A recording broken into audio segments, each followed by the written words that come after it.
यदि हम अन्न थोड़ा भी हमारे अंदर दूषित चला गया, तो जब कभी ऐसी विकार की भावना हो, आपके अंदर विकार बन रहा है, तो खोजिए।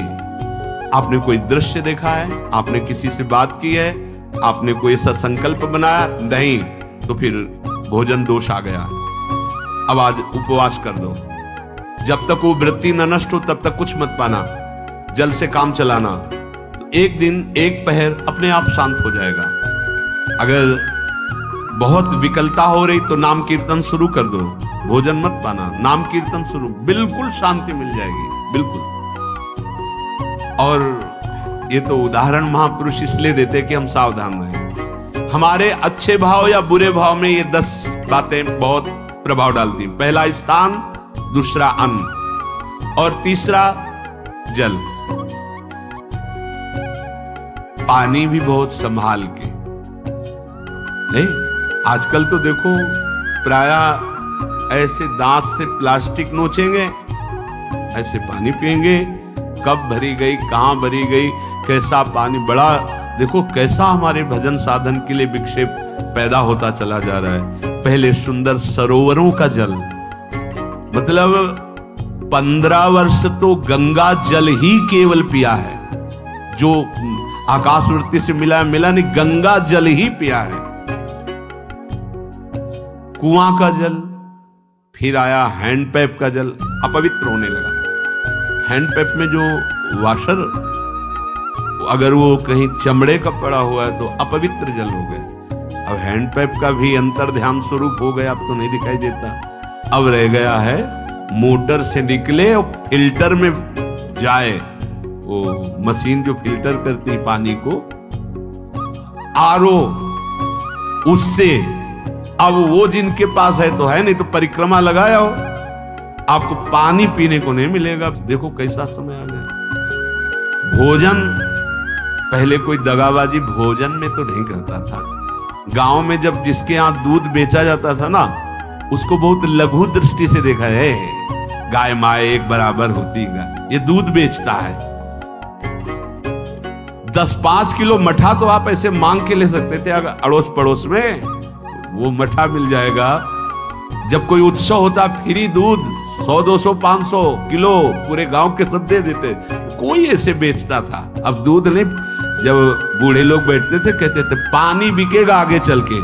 आज पानी बिक रहा है, नहीं बिक रहा, पानी बिक रहा है। हमें लगता है सबको ही पैसे से ही पानी है। वो बोतलें नीली नीली नहीं, इतनी बड़ी बड़ी बिकती, उन्हीं से पानी पिया जा रहा है। आगे और समय जल का प्रभाव पड़ता है। जैसे हम गंगा जल पीते थे, सही कहते, कई कई दिन जब भोजन नहीं मिलता तो पूरी पौष्टिकता गंगा जल से मिलती थी।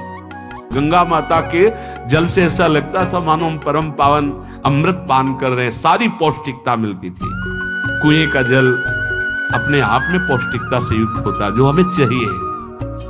आज देखो जल की समस्या हो गई। पवित्र जल पीने के लिए हम तरस रहे, कहां है जल, कैसे मिलेगा जल?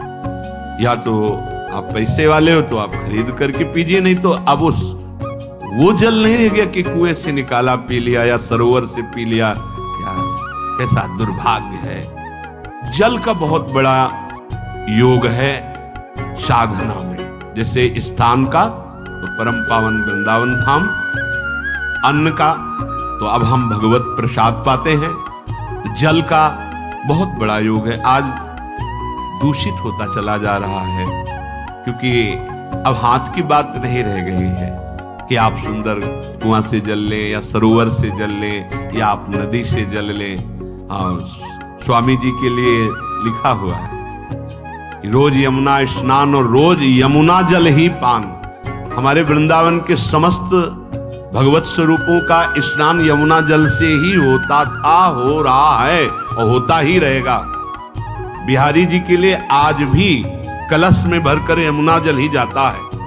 वो कपड़ा से ऐसे ढक के जब हम 2 बजे परिक्रमा देते थे तो एक महाभागवत है, वो किसी को छूते नहीं, दूर से कहते छूना मत, बिहारी जी के लिए जल जा रहा है, स्नान के लिए बिहारी जी का।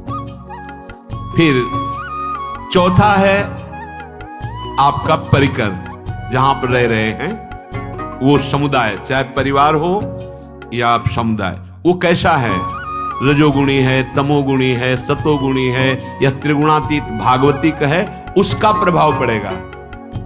पांचवा है आपका पड़ोस, आसपास वाले घर, जैसा है वैसा प्रभाव पड़ेगा आपके ऊपर। पड़ोस निंदनीय है तो बंधन से युक्त होना पड़ेगा। लंका के पड़ोस में रहने के कारण अगाध महिमा वाले समुद्र को बांध दिया गया। रघुनाथ जी ने पुल बांधा और दंड देने के लिए तैयार हो गए।